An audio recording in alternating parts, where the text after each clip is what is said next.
Hello everyone, this is Marie Blue Angel, and I'm back today with the demo for Daughter of a Scoundrel.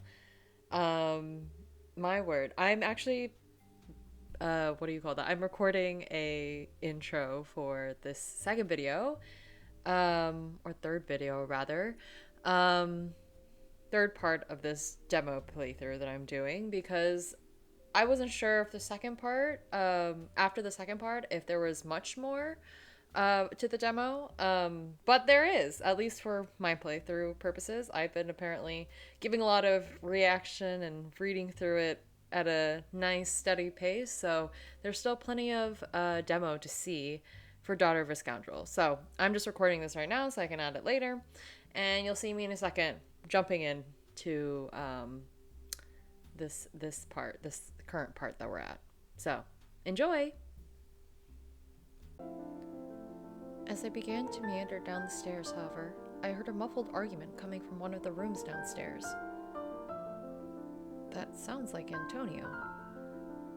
I wonder what that's about. I debated eavesdropping for a moment, but went against my better judgment and good manners. It could be about my situation, or it could give me a clue. I snuck around the hall, trying to listen to where the noise was coming from. To my surprise, I found my way back to the common room, the low hum of arguing getting louder as I approached. I peek around the corner as quietly as possible, trying to pick up on what they are talking about. Angelo, you're Angelo, the red-haired man. Look, all I'm saying is, you can't just keep blaming my family screw-ups on me. I'm trying my best. And all I'm saying is that you are a representative of your family. And quite frankly, despite the fact we all grew up around each other, this is a job. Your family's fuck-up should have put you out of the business. My father showed mercy. That's that, Angelo. I watched as Angelo grit his teeth and clenched his fists, seething with anger. You're really trying to rile me up, huh? Is that how this is? Things are getting heated. Should I interrupt or stay hidden? Interrupt? Well, I don't know. Part of me is just like, I don't want people to fight anymore, but I also want to know stuff. I don't know, we're bored. What have we been doing? We've been in our room, doing nothing. But we could find out more information. I want to find out more information. I'm gonna save.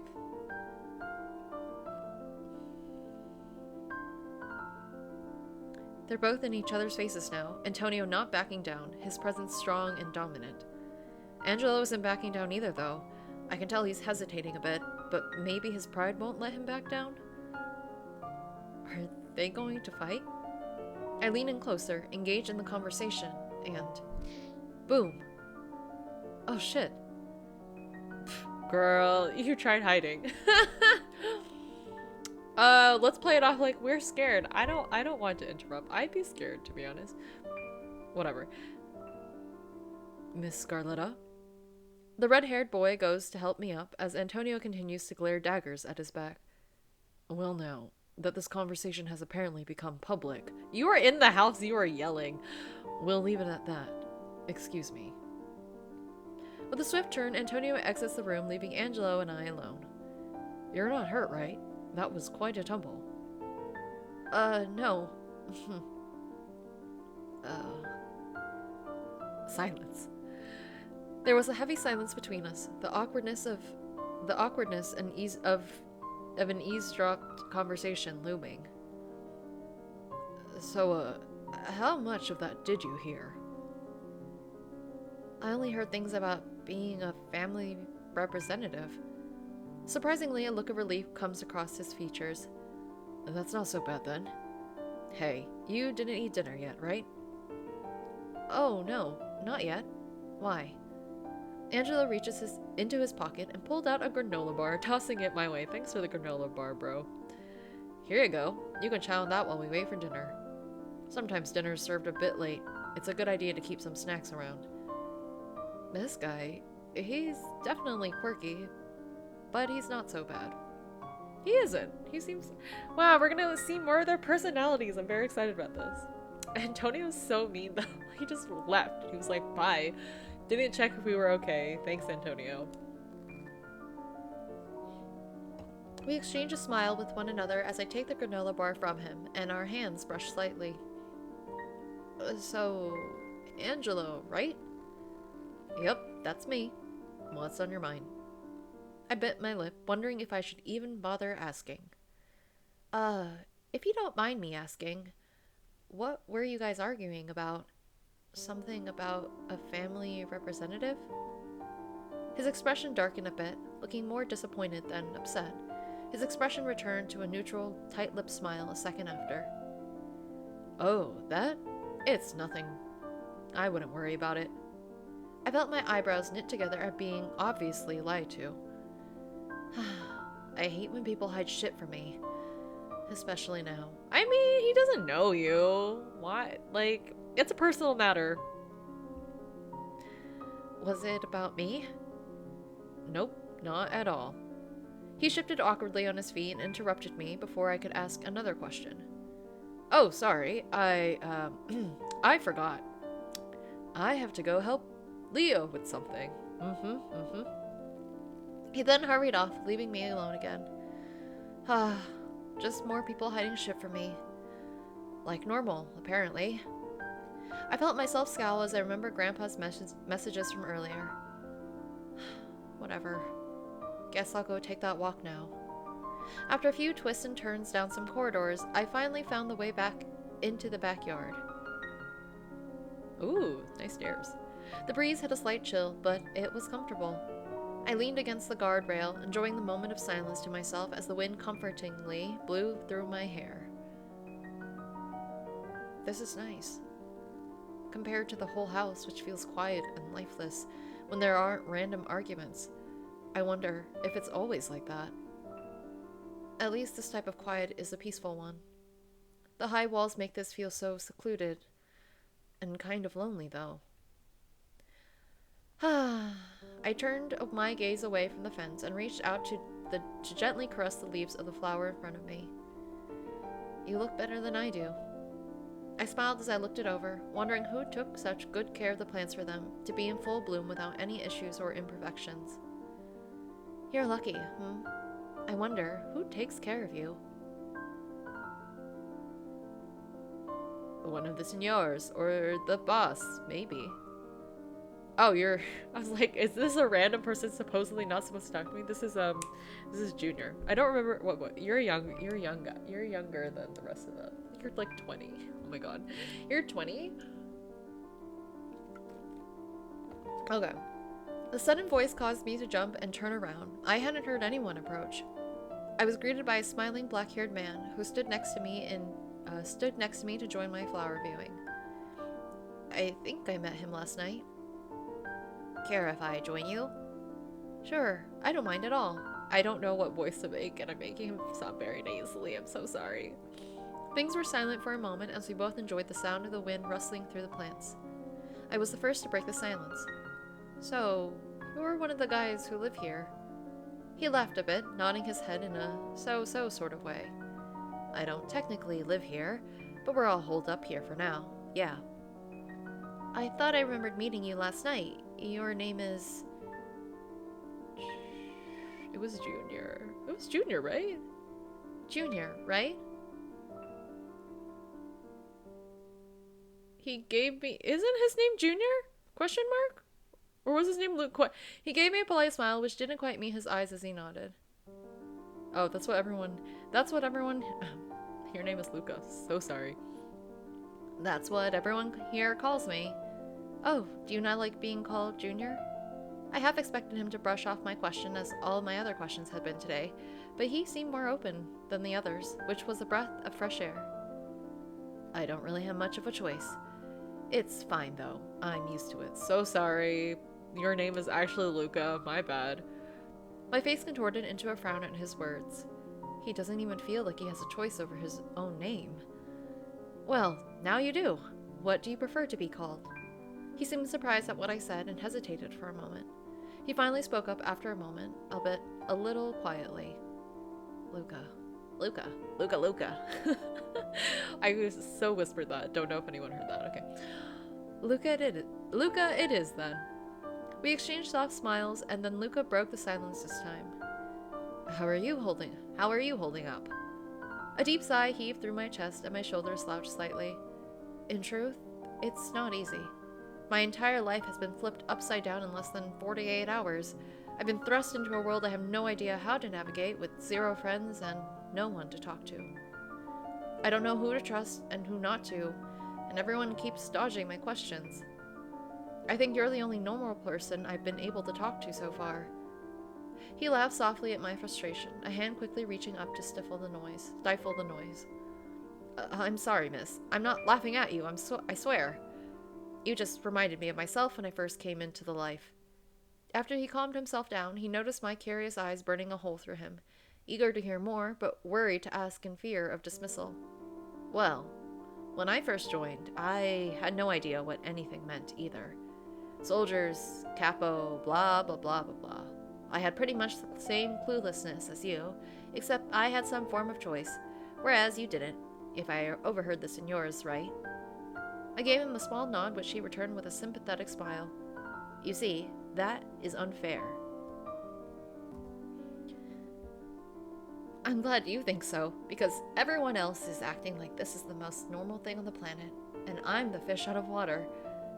Trust me, I understand. More than you know. We both chuckled together, and I was grateful for my first conversation with a normal person in what felt like forever. Thanks, Luca. It means a lot to have someone talk to me and treat me like a person. No worries, Signora. I'm happy to help. If you have any questions, feel free to ask me. I also hated having my questions dodged. Just know there might be things I'm not at liberty to disclose. There's that word again. Actually, I do have a question. You keep saying signor and signora. What does that mean? I mean, I know it's Italian, but are there alternative meanings? I feel like every word here, no matter how normal, is a double-edged sword.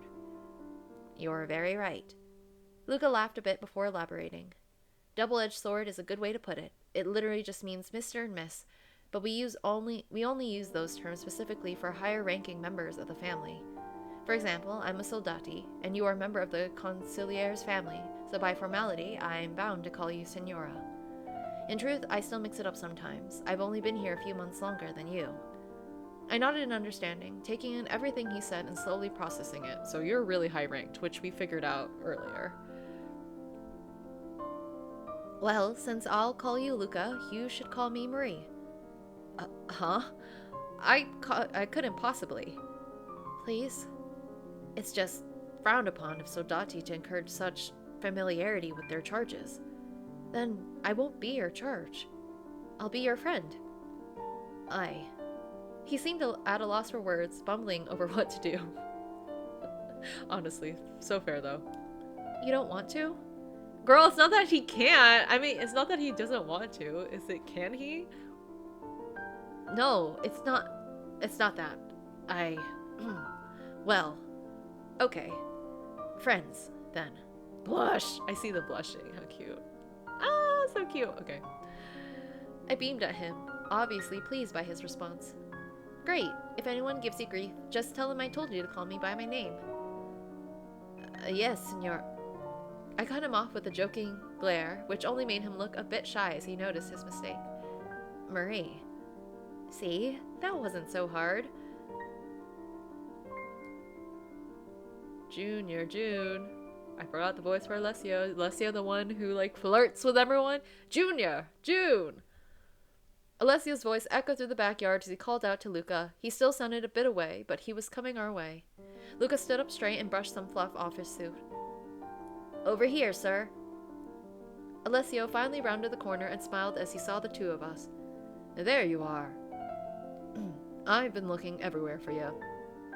See, you've been spending some alone time with the Signora, He finally made his way up to where we are and threw an arm around Luca's shoulders as he teased him. Marie and I were just... Luca's face fell and his cheeks went bright red as he realized his mistake, saying it in front of Alessio. Alessio, on the other hand, didn't miss a beat. He smirked and had a mischievous glimmer shown in his... Whatever. He smirked and a mischievous glimmer shone in his eyes. I can read, I promise. Oh, Marie, is it? I didn't realize you two were so close. I told him to. I met Luca's gaze before continuing, hoping to save him from the pestering, even slightly. Too much formality can be uncomfortable. Alessio shot a wink my way. I agree, beautiful. Hard to get to know each other otherwise. Alessio, stop. Anyways, Junior, you're coming with me. I need a drink. He turned to Luca once more, and I had an idea pop into my head. Oh, can I come? Some fresh air would be nice. Alessio and Luca exchanged a look with one another, in some form of silent communication I didn't quite understand. Antonio said I could, with approval and an escort. Sorry, doll. It's probably not safe for you just yet. But Antonio said you're all able to protect me. Oh, we definitely can. It's just... Alessio likes to go places that might be a bit dangerous for you, Marie. Yeah, what he said. I sighed and pouted a bit. Once again, getting my questions dodged and avoided. Great. Ah, gorgeous. Don't be like that. I'd love to take you out for drinks, believe me. But this time, it's better if you sit it out. I noticed Luca roll his eyes at Alessio's blatant flirting, and it eased my spirits a bit. Yeah, I get it. Have fun, guys. They both waved goodbye to me as I headed back inside, but Alessio quickly called over his shoulder before they moved out of earshot. Antonio told me to call you... To call you? Antonio told me to tell you dinner's ready. As if on cue, my stomach grumbled, and that was all the prodding I needed before I made my way to the kitchen. Dinner came and passed smoothly, and I only ate with the others for a whopping 10 minutes. That is, before they all decided they have something else they needed to do, which ended up with me being alone, again, and bored, once again. This has got to be the most boring place possible. No one tells me anything either. I'm going to have to try harder. At least my stomach's full and I don't have a crazy murderer after me, though. Right now, that is. I dragged my feet up the steps, trying to think of anything to do before bed. I could play phone games, but... Are there any books or anything? Books? Is there an easel? There must be things to do in the house. There must be some hobbies. I didn't feel like even looking at my phone, lest I forced to think of Grandpa and read his messages. I don't intend to be the first one to give in. If only I had my journal. I didn't think to take it. Oh, that's too bad. Oh, Antonio and Renzo. I noticed Antonio walking with Renzo down the hall, engrossed in their conversation. Shit, they're walking away. Hey, Antonio, Ren. Hey, Antonio, Ren. Wait up. The two men halt their steps and turn to face me, waiting for me to catch up as I jog over to them. What can we do for you, miss? Is there something wrong? No, I actually wanted to ask you a favor. They both exchanged a look, a bit curious to ask what I would ask for. A bit curious as to what I would ask for. Shoot. Forgot your voice. Shoot. I've been feeling kind of bored, and no one is ever around.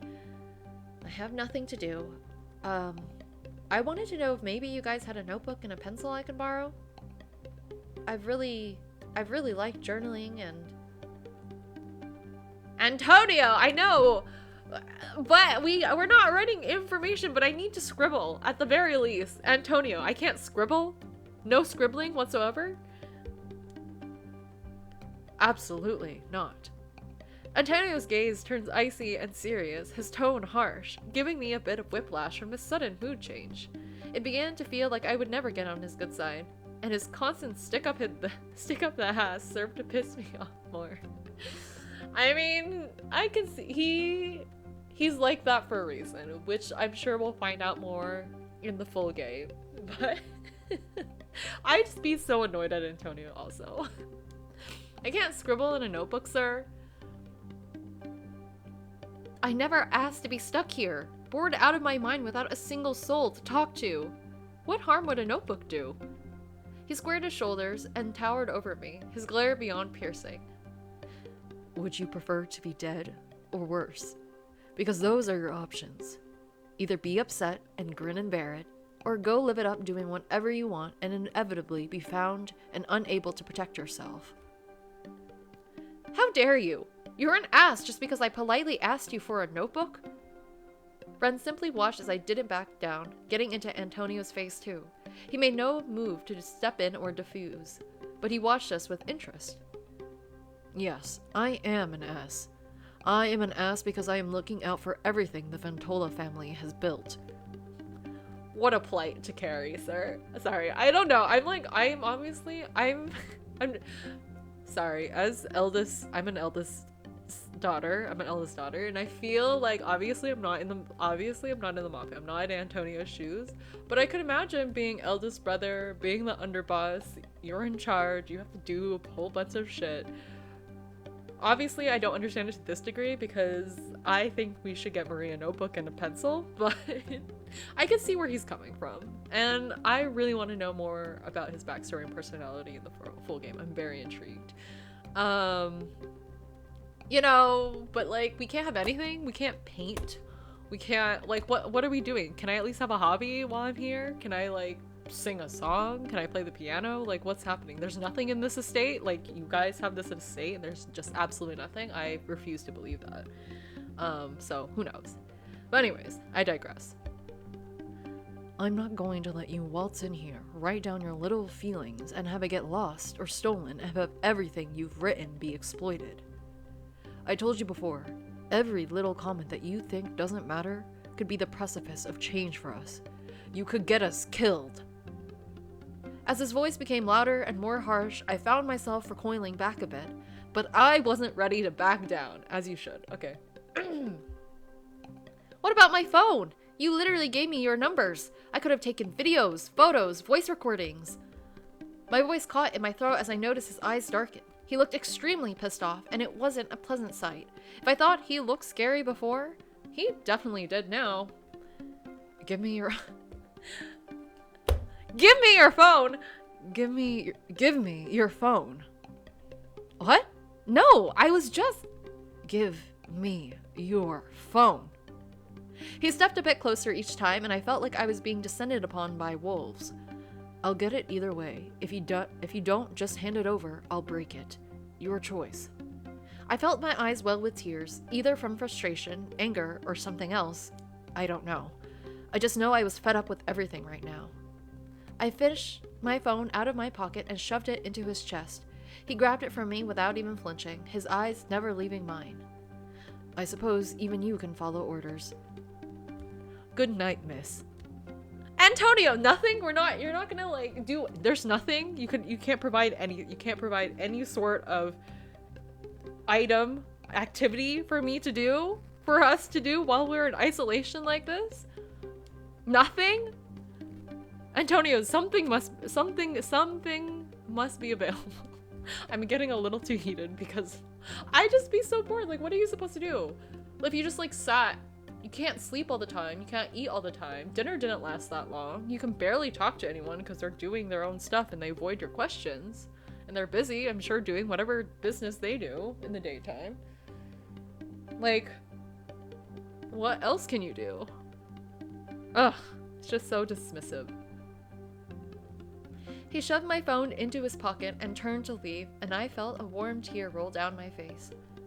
Fucking asshole. I hate you! Come along, Ren. Despite Ren's neutral expression and lack of any help whatsoever, he glanced back at me a few times before rejoining Antonio. They then left me there and continued their talk. She can't even play phone games anymore! Now I'm all alone, with nothing and no one. Even Ren didn't care to help me. The second my body hits the bed, all of my emotions I've tried to bury finally start spilling out. While it doesn't help much, I finally let myself feel the weight of the situation and writhe in my own emotions. What even is the point? This is essentially just prison. Prison. With a bunch of assholes. There was a knock on my door after I laid there in my own pity for God knows how long, and I didn't bother answering. ...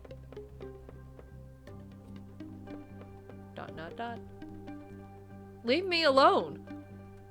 The door then opened despite my protests, and I shot up in my bed. I said...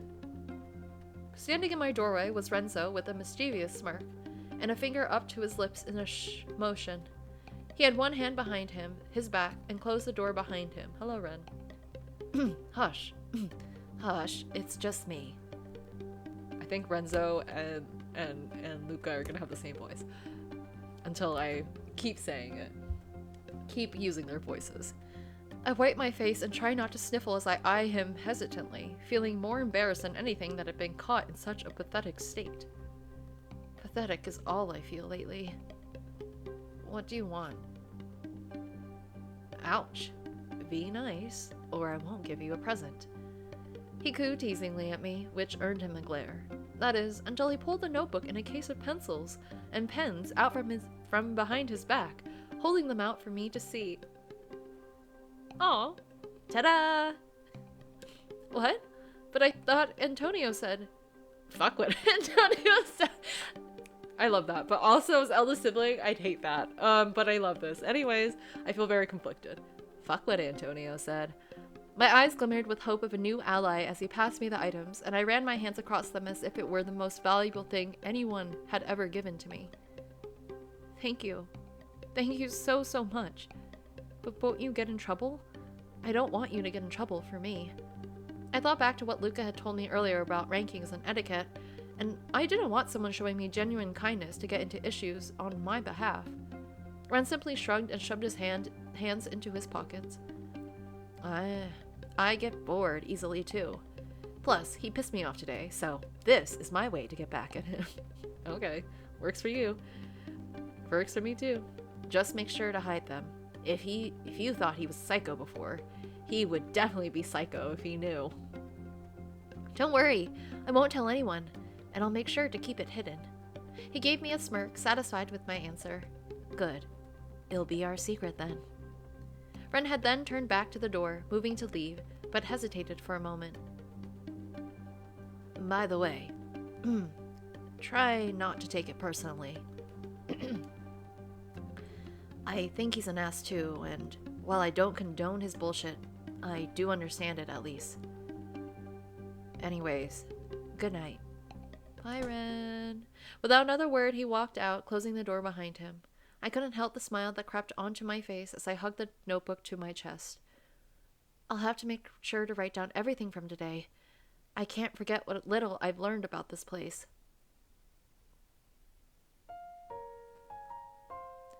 Sunlight cascaded through the window into the room, making everything annoyingly bright as if it shone into my eyes.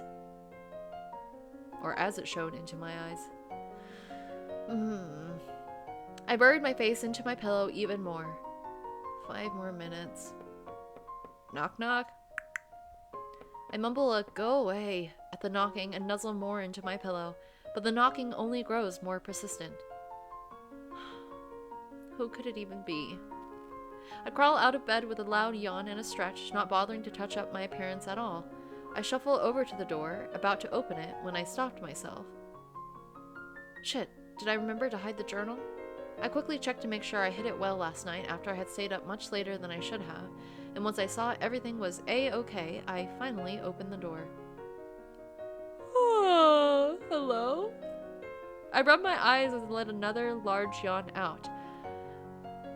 When my vision cleared, I saw none other than Antonio looking everywhere but my eyes. Gross. What does he want? Can I help you? Good morning, Miss Scarletta. To my surprise, his voice was a bit hesitant, and much kinder it had been yesterday. As well as much nicer than it needed to be in comparison to my grumpy mumbling. I crossed my arms over my chest as I eyed him skeptically, still not really in the mood to deal with him after yesterday. Silence enveloped us as I offered no response, waiting for him to get on with what he came to do or say. He sighed deeply and looked a bit uneased. Oh? Antonio's apologizing? He has a conscience. I mean, I didn't think he didn't have a conscience. Sorry, this is so bare minimum. I'm like, but I think it's taking a lot for him to apologize. And I'm not saying this is not bare minimum, because it is, but it is a great step, and like I feel that like that means that like, okay, I could maybe have more continued interactions with this person. Because they're trying and they are human. Okay, anyways. Don't mind me. I would like to apologize for my behavior yesterday. Oh, really? It was unbecoming of me to lose my temper with a guest, especially one already distressed such as yourself. I understand it may be difficult to adjust during your stay here, and I confess I am sure I've not made things easier with my outburst as well as taking your phone. I'm not come to offer an excuse or explanation, as I'm sure you're not of mind to hear it. So, instead, I've brought a peace offering. What's the peace offering, Antonio? I'm in suspense. He reached into his pocket and produced a cell phone, wrapped in a light pink ribbon. He reached out to hand it to me, and I took it and looked it over. Okay. Where is my phone? My voice came out a bit icier than intended, causing him to sigh again. I can't let you have it. What I said yesterday about precautions wasn't false. This is a burner phone. All of your needed contacts have been transferred over, such as Mr. Scarletta and the 6 of us. I thought that it was too unfair of me to remove it from you entirely, and so I got you one I knew would be safe. Okay, we're reaching, this is a compromise, but a peace offering. Okay. He took a deep breath to compose himself after his awkward apology. He seems like he means it, but fine. I get it. I accept your apology. In truth, I've not been amazing either. My emotions are all over the place, and I know that's not made things easier either. I extended my hand for him to shake, and he watched me curiously. I'll try and understand your point of view more if you try to understand mine too. Truce? He nodded with a slight smile. He looked so cute, and shook my hand. I'm sorry. I know this is again. I'm reminding myself. This is bare minimum. But it's good. It's a good step. I think we can build from here, because if bare minimum didn't even exist, then X out as a potential continue, like someone I want to like interact with. So good. He great. I love that for me. Love this for Marie particularly. Truce. Out of nowhere, I let out another long yawn. Antonio chuckled at my tiredness. Oh. What kind of laugh does he have? He'd be so cute. Wait, did he actually just laugh? Didn't know he did that. I'm sure he doesn't get the opportunity to do so that often. I apologize for disturbing your rest. I'll leave you to it. Good day, Miss Scarletta. Bye, Antonio. He gave me a nod before walking away, and I waved goodbye in return. I passed a mirror my way back to bed and laughed at myself. I look like a mess. Whatever. Well, may as well get ready. I'm up now. After brushing my hair and donning a somewhat acceptable outfit, I made my way down the stairs. Knowing my absurd lack of options in terms of entertainment or social companion, I decided not to get my hopes too high today. At least I have a phone again. I could text Luca, I guess. It would give me an excuse to check out the new phone. And I wouldn't have to read any of the messages or listen to the voicemail that Grandpa left. As my feet hit the bottom step, I began to make my way to the kitchen with my new phone in hand. I hadn't had the chance to look it over yet, but right off the bat, it looks a bit devoid of anything fun, much. The phone was text and call only and had no camera or web access, so in other words, extreme parental control. Well, I don't know what I was expecting anyways. I guess I should be grateful for whatever I can get here at this rate. Leonardo! I sighed and put the phone away. Pushing through the door I thought led into the kitchen, but apparently I made a wrong turn when I was distracted. There was a man I hadn't seen much of since 2 nights ago sitting on the couch, who I believe is Leonardo, reading the newspaper.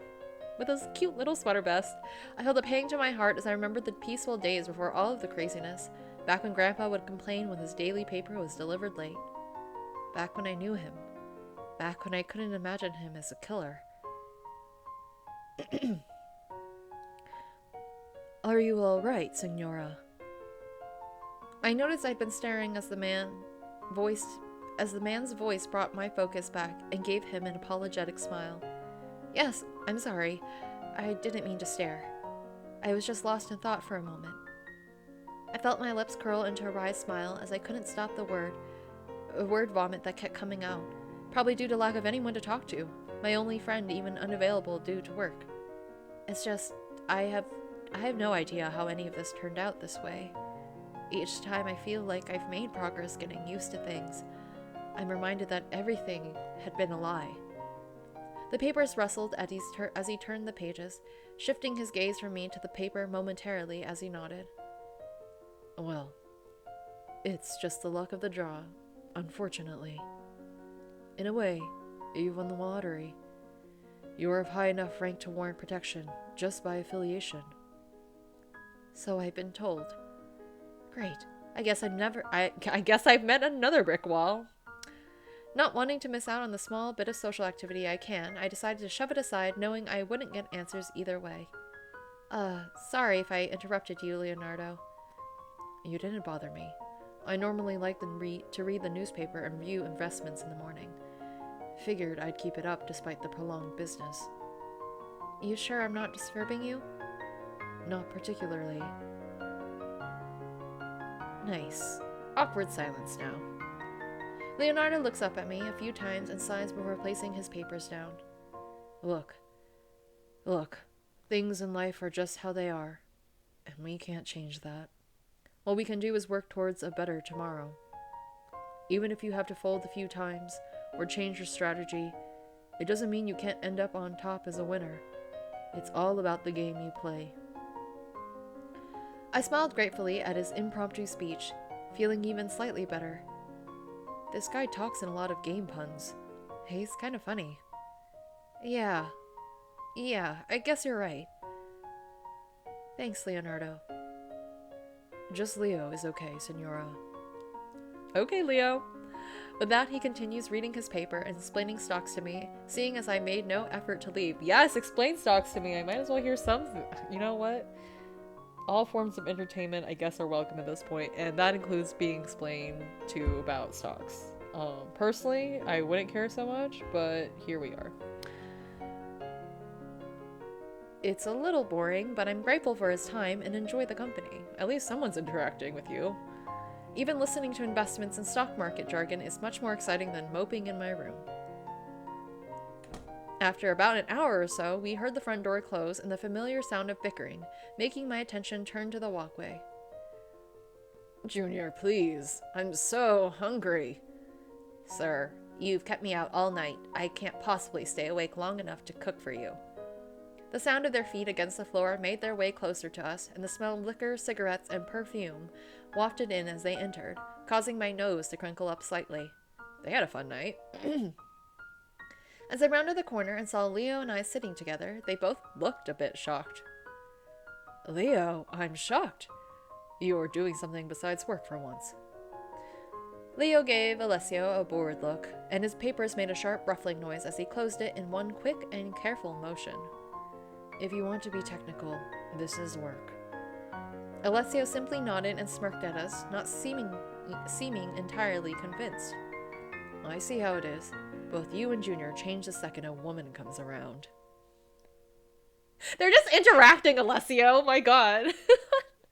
My goodness. You're so funny. Good to know you're not a robot, at least. Leo just sighed and set his paper aside, getting up to leave, obviously not willing to put up with Alessio's nonsense. I don't blame him. Even Luca looks tired.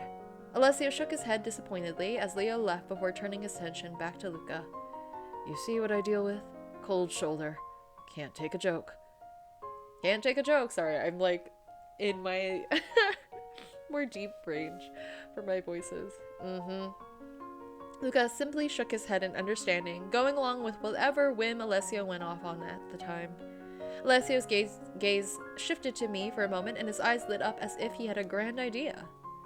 I know. Junior, how about you cook for me and the Signora, I'm sure she's as hungry as I am, and you wouldn't want her to go hungry, would you? Luca looked distraught as he looked between the two of us, wanting to deny Alessio, but also not wanting to slight me. Poor Luca. He needs a break. What if I cook? The words left my mouth before I even had a second to think about them, wanting to help my friend. The both of them seemed surprised at my suggestion. No, I couldn't ask you to. Gorgeous. You don't have to. Junior here is perfectly capable. You don't want to eat my cooking?